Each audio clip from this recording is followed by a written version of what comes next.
5 months क्या 1 साल भी 2 साल भी दिया जाए तब भी पॉसिबल नहीं होगा। आज पढ़ोगे कल नहीं पढ़ोगे, इनकंसिस्टेंट रहोगे, तो दुनियादारी सब कुछ भूल जाओ। बस टारगेट रखो कि नीट क्रैक करना है मुझे। अगर एडिक्शन या फिर डिस्ट्रैक्शन है उन सबको नहीं छोड़ पाओगे तो पॉसिबल नहीं है। वन शॉट आपको डिटेल वाले वन शॉट देखना है। ऐसे अगर आप करते जाओगे तो आप नीट क्रैक कर सकते हो। Can I crack NEET if I start now from zero level? ये सवाल अभी बहुत सारे स्टूडेंट पूछते हैं। तो क्या एक्चुअली में नेक्स्ट 5 मंथ्स प्रिपरेशन करके नीट क्रैक करना पॉसिबल है? इस वीडियो में आपको A to Z बताऊंगा कैसे करना है, क्या करना है, रिसोर्सेज क्या फॉलो करना है, सब कुछ बताऊंगा। तो चलो वीडियो को शुरू करते हैं। पहले ना मैं बात करता हूँ पॉसिबल है कि नहीं। अगर आप बिल्कुल ही जीरो लेवल पे यानी कि सिलेबस का जरा सा भी नॉलेज नहीं है तब भाई पॉसिबल नहीं है। लेकिन अगर आपके पास थोड़ा बहुत भी बेसिक्स का नॉलेज है, सिलेबस का नॉलेज है, तो नेक्स्ट 5 मंथ्स में आप कर सकते हो। कैसे कर सकते हो इसके लिए मैंने एक सीरीज ऑलरेडी स्टार्ट कर रखा है, आगे बात करता हूँ उसके बारे में। तो यहाँ पे मैं मान लेता हूँ कि आप पहले से कुछ ना कुछ पढ़ रखे होंगे, ठीक है। यहाँ पे जीरो लेवल पे कोई नहीं है। तो अगर आपने 10 चैप्टर भी कंप्लीट कर रखा है, 20 चैप्टर कंप्लीट कर रखा है, या फिर 5 चैप्टर भी कंप्लीट कर रखा है, तो उन सबको ना पहले रिवाइज करके उससे रिलेटेड क्वेश्चन प्रैक्टिस PYQs करके श्योर हो जाओ। क्योंकि हो सकता है कि आपने बहुत पहले से प्रिपरेशन स्टार्ट किया हो, कोचिंग वगैरह ज्वाइन किया हो, लेकिन रेगुलर स्टडी नहीं किए थे। हो सकता है कि फोकस नहीं कर पा रहे थे, बस आप लेक्चर वगैरह देख रहे थे, कुछ भी हो सकता है, राइट। तो यहाँ पे मैं थोड़ा बहुत मान लेता हूँ कि आपने पढ़ा है। अब सिंपली स्टेप 1 की बात करता हूँ। अभी आपका लेवल क्या है? जीरो लेवल पे हो, 10% 20% सिलेबस कंप्लीट है। ये चीज देखो, अगर आपने कोई भी चैप्टर्स कंप्लीट कर रखा है तो सारे चैप्टर्स का ना आप लिस्ट बना लो, कंप्लीटेड चैप्टर्स का, उससे रिलेटेड आप रिवीजन कर लो।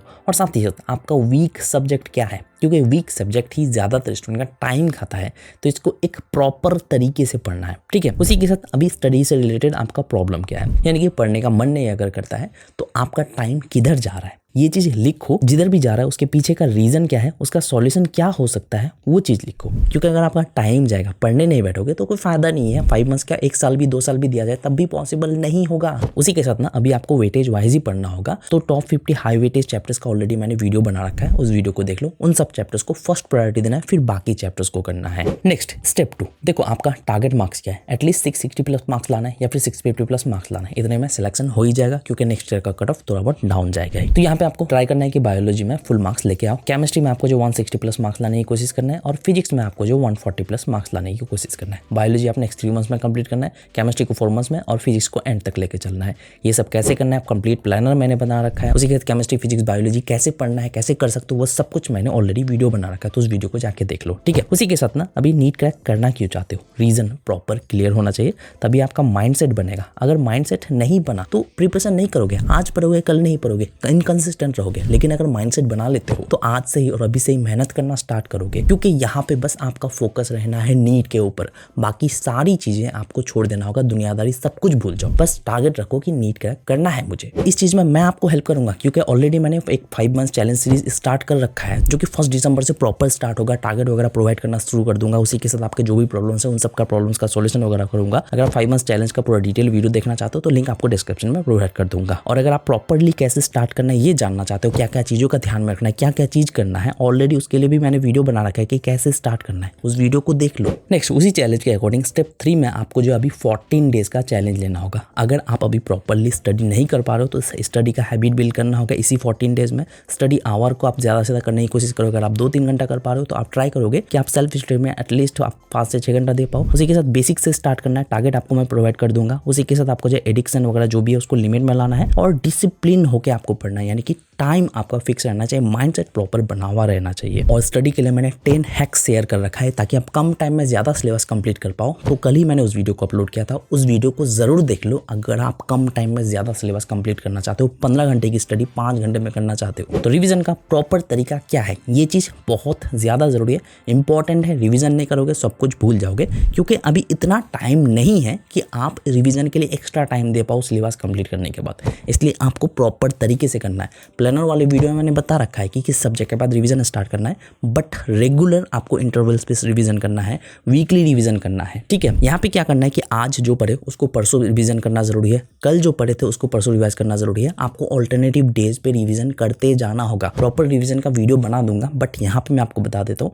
वीकली बेसिस पे डिटेल नोट्स के थ्रू जो आपको रिवाइज करना है, या फिर अगर आप चाहो तो वीडियोस के थ्रू भी रिवाइज कर सकते हो। यूट्यूब में ऐसे रिवीजन वाले वीडियोस मिल जाएंगे। उसी के साथ शॉर्ट नोट्स के थ्रू रेगुलर बेसिस पे रिवाइज करना है, और कंप्लीट चैप्टर को 15 से 20 मिनट में रिवाइज कर सकते हो फ्लैश कार्ड्स के थ्रू। लास्ट ईयर ना बहुत सारे नीट एस्पिरेंट बस नीट क्रैक इसलिए नहीं कर पाए क्योंकि एग्जाम टाइम में जब क्वेश्चन सॉल्व करने की बारी आई थी तब क्वेश्चन सॉल्व भी नहीं कर पाए क्योंकि उस वक्त वो कॉन्सेप्ट एंड फॉर्मूलाज भूल चुके थे। इसके पीछे का रीजन ये था कि इरेगुलर, इनइफेक्टिव और कम रिवीजन की वजह से एग्जाम टाइम में वो सब कुछ भूल चुके थे। अब अगर साइंटिफिकली अगर मैं बोलूँ तो रिवीजन का बेस्ट सॉल्यूशन यही है कि आप जो है time to time concept and formulas को रिवाइज करते रहो, जिससे आप वो चीज भूलोगे नहीं और एग्जाम टाइम तक याद रहेगा। देखो आप सबको पता है जब एग्जाम टाइम करीब आता है वैसे हम लोग कंफ्यूजन में पड़ जाते हैं, ये सोच के कि कैसे करें, क्या करें, कहीं कुछ लास्ट मिनट में मिस ना हो जाए, कुछ भूल ना जाए, और इसी चक्कर में काफी ज्यादा प्रेशर में आ जाते हैं। इस फेज से मैं भी गुजर चुका हूँ। लेकिन आप सबके लिए बेस्ट सॉल्यूशन है ये फ्लैश कार्ड, जो कि मुझे फ्रेंड्स और रिवीजन की तरफ से प्रोवाइड किया गया है। अब ये रिकमेंड क्यों कर रहा हूँ? देखो जैसे एग्जाम करीब आते हैं वैसे हम लोग बुक्स पलटने लगते हैं, नोट्स पलटने लगते हैं, लेकिन इससे क्या होता है कि इन्फॉर्मेशन काफी ज्यादा ओवरलोड होने लगता है, काफी ज्यादा कंफ्यूजिंग होने लगता है, और रेगुलर बेसिस पे नोट्स के थ्रू रिवीजन करना तो बहुत ज्यादा मुश्किल है। लेकिन इन फ्लैश कार्ड्स में पूरे चैप्टर का इंपॉर्टेंट कंटेंट आपको जो समराइज बेस्ड है स्मॉल फ्लैश कार्ड्स में मिल जाएगा, और ये फ्लैश कार्ड्स पूरा 95% सिलेबस तो कवर करता ही है, लेकिन उसी के साथ आपका रिवीजन जो है सुपर क्विक एंड फन बना देता है। उसी के साथ जब आप टेक्स्ट बुक या फिर नोट्स के थ्रू रिवाइज करते हो तो बार बार पेजेस पलटते हो, इससे क्या होता है इन्फॉर्मेशन ओवरलोड होने लगता है और कम टाइम में ज्यादा रिवीजन भी नहीं हो पाता है। और रेगुलर या फिर एग्जाम टाइम के रिवीजन के लिए कम टाइम में ज्यादा रिवीजन करना है, तो टेक्स्ट बुक और नोट्स जो है पैसिव रिवीजन के लिए है, लेकिन फ्लैश कार्ड्स का कॉन्सेप्ट जो है टोटली अलग होता है। ये जो है 2 प्रूवन टेक्निक्स पे काम करते हैं। एक तो हो गया आपका एक्टिव रिकॉल, दूसरा हो गया स्पेस्ड रेपिटेशन। एक्टिव रिकॉल यानी कि जब आप फ्लैश कार्ड्स को यूज करते हो, ये फ्लैश कार्ड जो ऑटोमेटिकली आंसर को याद करने के लिए ट्रिगर करता है, और साइंटिफिकली प्रूवन है कि अगर आप कोई भी चीज एक्टिवली याद करते हो तो वो आपको ज्यादा टाइम तक याद रहती है। और स्पेस्ड रेपिटेशन का मतलब ये है कि रेगुलर इंटरवल्स पे आप वही कार्ड्स को दोबारा से रिवाइज करोगे। ये टेक्निक जो है एग्जाम के लिए बेस्ट है क्योंकि ये आपके लॉन्ग टर्म मेमोरी को स्ट्रेंथन करता है, और ये कलरफुल फ्लैश कार्ड्स ना एक साइंटिफिक रीजन से बनाए गए हैं। स्टडीज ने प्रूव किया है कि कलरफुल विजुअल्स जो है आपके मेमोरी को बूस्ट करता है और कॉन्सेप्ट्स को याद रखना और इजी बना देता है। तो ये कार्ड्स का डिजाइन काफी ज्यादा इंगेजिंग है, जिससे आपको पढ़ाई बोरिंग नहीं लगती और सब कुछ जो आपको concise, simple and crisp format में मिल जाता है। और इन फ्लैश कार्ड का सबसे बड़ा फायदा ये है कि आप जो 10 से 15 मिनट में पूरे चैप्टर को क्विक रिवाइज कर सकते हो, जिससे ये रेगुलर रिवीजन के लिए काफी ज्यादा फायदा है ही, और एग्जाम टाइम में भी रिवीजन करने के लिए काफी यूजफुल है। अगर आप इसके थ्रू अगर रेगुलर बेसिस पे आप रिवाइज करते जाओगे तो इससे क्या होगा कि आप रेगुलर रिवीजन भी कर रहे हो, नॉर्मल स्टडी भी हो रहा है, तो आप कुछ भूलोगे भी नहीं, और एग्जाम टाइम में आपको रिवीजन करने में कोई भी दिक्कत नहीं होगी। ऑलरेडी आप बहुत सारे स्टूडेंट से आगे रहोगे, आपके लिए नीट क्रैक करना और भी ईजी हो जाएगा। तो इन फ्लैश कार्ड्स का जरूर यूज करना रेगुलर रिवीजन के लिए और एग्जाम टाइम में रिवीजन के लिए। तो अगर आप इन फ्लैश कार्ड्स को बाय करना चाहते हो, लिंक मैं आपको डिस्क्रिप्शन में प्रोवाइड कर दूंगा, जाके जरूर चेकआउट करना। तो चलो वीडियो में आगे बढ़ते हैं। नेक्स्ट चीज, आप जो है क्वेश्चन प्रैक्टिस, पीयूआईक्यूज एंड टेस्ट के थ्रू भी रिवाइज कर सकते हो। यानी कि क्वेश्चन प्रैक्टिस के दौरान, क्वेश्चन सॉल्व करने के दौरान अगर आप कोई क्वेश्चन सॉल्व नहीं कर पा रहे हो, उस क्वेश्चन से रिलेटेड एक्सप्लेनेशन देख के समझोगे। अगर एक्सप्लेनेशन से भी समझ नहीं आ रहा है तो उस क्वेश्चन से रिलेटेड टॉपिक को अच्छे से दोबारा से रिवाइज करोगे, फिर उस टॉपिक को रिवाइज करने के बाद दोबारा से क्वेश्चन प्रैक्टिस करोगे। इससे आपका कॉन्सेप्ट और भी अच्छे से क्लियर होगा। अब इसी के साथ डेली टास्क आपको कुछ रेगुलर बेसिस पे करना ही है। लेक्चर आपको फुल्ली फोकस होकर देखना है। अगर आप लेक्चर में कॉन्सेप्ट क्लियर नहीं करते हो तो कोई फायदा नहीं है। यहाँ पे लेक्चर जब भी देखोगे फुल्ली फोकस होकर, कोई भी डिस्ट्रैक्शन नहीं होना चाहिए, कॉन्सेप्ट को अच्छे से क्लियर करना है, हर एक पॉइंट को अच्छे से समझना है। और अभी आपको ऑनलाइन लेक्चर ही देखना है, ऑफलाइन लेक्चर देख के कोई फायदा नहीं है। ऑनलाइन लेक्चर से आप टाइम बचा सकते हो, कम टाइम में ज्यादा पढ़ सकते हो। अगर आपने कोई भी ऑनलाइन बैच ज्वाइन नहीं कर रखा है तो यूट्यूब से फिजिक्स वाला का फ्री बैच जो कि प्रचंड सीरीज स्टार्ट होने वाला है, तो उसको फॉलो कर सकते हो। या फिर अगर आप चाहो तो पेड भी लेना चाहते हो, यानी कि एक्स्ट्रा फायदा चाहते हो, एक्स्ट्रा बेनिफिट चाहते हो, तो यकीन नीट 6.0 को फॉलो कर सकते हो। अगर आपने इसको ज्वाइन नहीं कर रखा है तो ज्वाइन करना चाहते हो तो इस कूपन कोड को अप्लाई कर लेना, आपको एक्स्ट्रा डिस्काउंट मिल जाएगा। ठीक है, लेक्चर देखने के दौरान चाहो तो आप नोट्स भी साथ ही साथ पढ़ सकते हो। नोट्स अगर आपके पास नहीं है तो जुगाड़ कर लो, या फिर कहीं से बाय कर सकते हो, या फिर आपको बैच में मिल जाएगा, ऑनलाइन बैच में। फिर आपको जो एनसीईआरटी पढ़ना जरूरी है। क्वेश्चन प्रैक्टिस आपको करना है, पीयूआईक्यूज करना है। क्वेश्चन प्रैक्टिस के लिए कोई ऐप का सब्सक्रिप्शन ले सकते हो पीयूआईक्यूज के लिए, और चाहो तो आप कोई क्वेश्चन बैंक भी बाय कर लो। पीयूआईक्यूज के लिए लास्ट 20 ईयर्स का पीयूआईक्यूज आपको करना है, और रिवीजन आपको करना ही होगा। रिवीजन का प्रॉपर तरीका क्या है मैंने आपको बता दिया। नेक्स्ट, टेस्ट आपको टाइम टू टाइम अटेम्प्ट करना जरूरी है। इनिशियली आपको 5 टेस्ट अटेम्प्ट करना है, जो कि आप वीकली बेसिस पे दे सकते हो, या फिर 10-15 दिन या फिर शेड्यूल के अकॉर्डिंग दे सकते हो। और फुल टेस्ट आपको 60-70% सिलेबस कंप्लीट करने के बाद देना है। बट ध्यान रखना है कि टेस्ट जब भी अटेम्प्ट करोगे उसको प्रॉपर एनालिसिस करना जरूरी है। आप इंप्रूव कर रहे हो कि नहीं वो चीज देखना है। टेस्ट में जो भी गलती कर रहे हो, जो क्वेश्चन सॉल्व नहीं कर पा रहे हो, उस क्वेश्चन से रिलेटेड टॉपिक को तो रिवाइज करना ही है। अपने मिस्टेक्स पे काम करना जरूरी है। मिस्टेक्स के लिए आपको मिस्टेक नोटबुक मेंटेन करना है, और प्रोग्रेस भी आपको देखना है कि प्रोग्रेस कर रहे हो कि नहीं। आपको टेस्ट जो है इसलिए अटेम्प्ट करना है ताकि आप अपना लेवल जान के मिस्टेक्स पे काम करके इंप्रूव कर पाओ। नेक्स्ट, स्टडी करने का अप्रोच अभी क्या रहना चाहिए। देखो, मैं लेक्चर के लिए अभी मैक्सिमम आपको जो सजेस्ट करूंगा वन शॉट के थ्रू ही करो। सिर्फ वीक सब्जेक्ट को छोड़ के, यानी कि फिजिक्स को छोड़ के और फिजिकल केमिस्ट्री को छोड़ के, आप इनऑर्गेनिक, ऑर्गेनिक और बायोलॉजी के लिए आप वन शॉट के थ्रू ही ऑलमोस्ट सारे चैप्टर्स कर सकते हो। यहाँ पे वन शॉट आपको 2 तरह के मिल जाएंगे। वन शॉट आपको डिटेल वाले वन शॉट देखना है, यानी कि आपको 1 घंटे वाले वन शॉट शॉट लेक्चर भी मिल जाएगा और 4-5 घंटे वाले भी मिल जाएगा। 4-5 घंटे वाले वन शॉट लेक्चर देखना है,